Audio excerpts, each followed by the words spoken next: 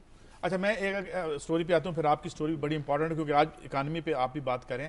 یہ ایک رپورٹ آئی ہے کہ جی ڈی پی کا جو ہمارا لاس ہو رہا ہے، گراس ڈومیسٹک پروڈکٹ، خام قومی پیداوار کا نقصان 2% سالانہ 56 ارب روپیہ کا آ گیا، مگر اس سے زیادہ اہم جو بجلی کے کرائسس کی وجہ سے ہو رہا ہے. ایکسپورٹس ہماری گر رہی ہیں، وہ ساری کہانی ہے. مگر اس میں ایک انٹرسٹنگ بات یہ ہے کہ آئے تھے ہمارے نئے جو واٹر اینڈ پاور کے منسٹر ہیں جناب احمد مختار صاحب، اور تب انہوں نے بیان دیا تھا اور ہم نے کہا تھا، وہ کہہ رہے تھے کہ یہ کرپشن کی وجہ سے سب کچھ ہے. اب پتہ چلا ہے کہ ابھی تک ان کے کچھ اختلافات ہیں، رپورٹ یہ بتا رہی ہے. ایک تو اختلاف ان کا یہ ہے کہ پرائم منسٹر جو پہلے واٹر اینڈ پاور کے منسٹر تھے، انہوں نے جو اپائنٹمنٹس کی تھی اس پہ وہ ان کا اختلاف ہے کہ وہ وہاں کچھ نئی اپائنٹمنٹس کرنا چاہتے ہیں. اس کے بعد ایک کمیٹی یوسف رضا گیلانی صاحب نے بھی بنائی تھی جو وزراء پہ مبنی تھی، مگر انہوں نے بھی کوئی کام نہیں کیا. مگر دو باتیں ہیں اس کرائسس کی سمی صاحب. ایک بات تو یہ کہ جو سب سے بڑے ڈیفالٹرز ہیں وہ پرائیویٹ سیکٹر ہے، اس سے یہ پیسے نہیں لے پا رہے. دوسرا جو اس کا سب سے بڑا سامنے ہے وہ سرکاری ادارے ہیں، وہ نہیں دے پا رہے. مگر ایک اور بڑی اہم بات ہے کہ جو گورنمنٹ نے ایک انٹر ڈسکو ٹیرف ڈفرینشل ہے، جو ڈسکوز ہیں، جو ڈسٹریبیوشن کی کمپنیز ہیں، ان کو ایک سبسڈی گورنمنٹ دے رہی ہے سیکٹر کو، جو اس سال فورکاسٹ سے 350 بلین بڑھ گئی ہے، اور اس سال ابھی تک 184.9 بلین اضافہ ہو چکا ہے اس میں. اب اس کا آپ اندازہ اس سے لگا سکتے ہیں سمیع ابراہیم صاحب کہ یہ ہمارا جو ٹوٹل بجٹ ہے ڈیولپمنٹ کا، یہ جو سبسڈی ہے جو سیکٹر کو دی جا رہی ہے، جو کہ سیمی گورنمنٹ ہے، وہ آلموسٹ اس سے قریباً برابر ہے. وہ ہمارا ڈیولپمنٹ کے پیسے جو خرچ نہیں ہوتے. اب میں آپ سے سوال یہ کرتا ہوں کہ ایک تو وہ ادھر جا رہی ہے سبسڈی، اس کا کیا کوئی آڈٹ ہو رہا ہے نہیں ہو رہا، یہ بھی ہمیں سرکار بتائے. دوسری بات کہ عام آدمی کی سبسڈی تو ہم واپس لے رہے ہیں، ہم ہر روز ٹیرف میں اضافہ کر کے وہ پیسے کدھر چینل کر رہے ہیں. یہ کرائسس کیسے ختم ہوگا؟ اور میں سٹوری کنکلوڈ کرتا ہوں. You have got a very interesting story, اور وہ یہ کہ جو ہمارے پاس یہ وہ ملک ہے جہاں انسٹالڈ کیپیسٹی اس کی ڈیمانڈ سے زیادہ ہے، اور اس کی ساری معیشت، اس کی ساری انڈسٹری ڈوب رہی ہے اس ساری مس مینجمنٹ. اور بقول احمد مختار جو کہ واٹر اور پاور کے منسٹر ہیں، کرپشن کی وجہ سے. یہ میں ان کے لفظ کوٹ کر رہا ہوں. تو اب آتے ہیں ان کی بات سے ایگری کرتا ہوں، بالکل ایگری کرتا ہوں ان کی بات سے کہ کرپشن اور مس مینجمنٹ، یعنی انسٹالڈ کیپیسٹی جو ہے نا وہ زیادہ ہے ہماری ضرورت سے، لیکن ہم 1000-1500 ویسے ہم برباد ہو گئے. یہ بالکل صحیح بات کر سکتے ہیں. 1000-1500 آپ کی خبروں کی طرف آتے ہیں، مجھے ایک بریک لینی ہے، بریک کے بعد بات کریں.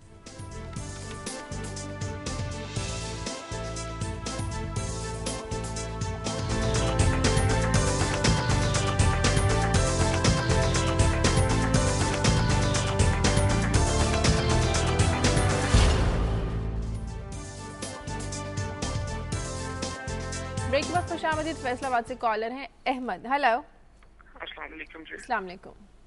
جی میم کیا حال چال ہے؟ ٹھیک ہے جی اللہ کا شکر. یہ مجھے یہ ملالہ یوسفزئی پہ بات کرنی ہے. دیکھو یہ ہمارے ملک کا اتنا بڑا سرمایہ ہے کہ اب یقین کرے کہ میرا دل رو رہا ہے اس ٹائم.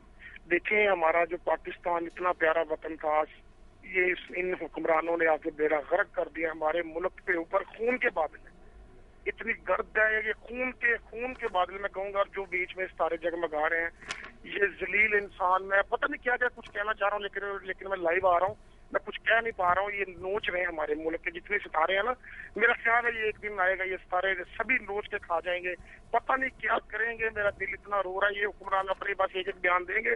یہ میاں نواز شریف صاحب نے کہا ہے، یہ انہوں نے کہا ہے، یہ انہوں نے کہا ہے. یہ پھر وہی پاکستان کا، یہ وہی ملک ہے جو ہم زمین پہ ہم لوگوں کو یہ ذلیل کریں گے. اور یہ ہمارے جب یہ پتہ نہیں میں کچھ کہنا نہیں پا،